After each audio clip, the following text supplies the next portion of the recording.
அனைவருக்கும் வணக்கம். சுட சுட கதைகளுடன் கமல் கதைகளுடன் இணைந்துள்ளீர்கள். சிறுவர்களே, நாம் இன்று சிங்கமும் சுண்டலியும் என்ற கதையைத்தான் நாம் பார்க்க போகின்றோம். ஒரு காட்டிலே சிங்கம் ஒன்று வாழ்ந்து வந்தது. அன்று சரியான வெப்பம் காரணமாக மரத்தின் கீழே சிறிது நேரம் தூங்கலாம் என தூங்கியது. அந்த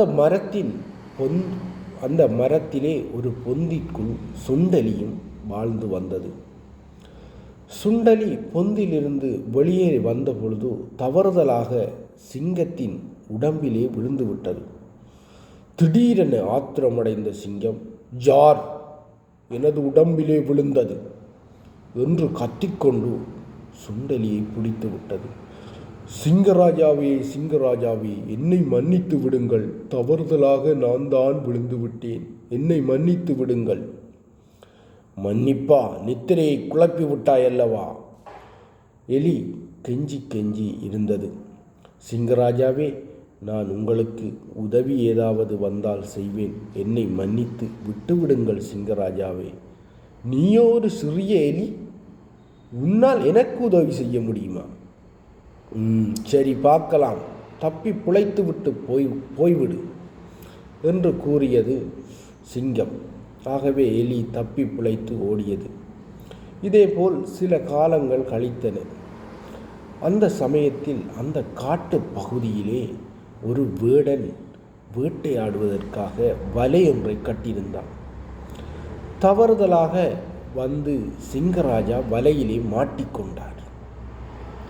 சிங்கராஜா மாட்டிக்கொண்டதும் வலையில் இருந்து மீள முடியாமல் கர்ச்சித்து கொண்டே இருந்தது. கத்திக்கொண்டே இருந்தது. உடனே எலிக்கு வந்த சத்தம் தன் காதிற்கு கேட்டது. "என்ன, நமது சிங்கராஜா கத்திக்கொண்டு இருக்கின்றார்" என்று உடனடியாக அந்த இடத்துக்கு விரைந்தது. அப்போது பார்த்தது, சிங்கராஜா வலையிலே மாட்டியிருந்தார். தனது கூரிய பல்லினால் உடனடியாக வலையை கடித்து கடித்து சிங்கராஜாவை மீட்டெடுத்தது. மீட்டெடுத்த உடனே சிங்கராஜா மகிழ்ச்சி அடைந்தார். உடனே சிங்கராஜா, "எலியே, நீர் ஒரு சிறியவனாக இருந்துவிட்டு பெரிய உதவியை செய்துவிட்டாய்.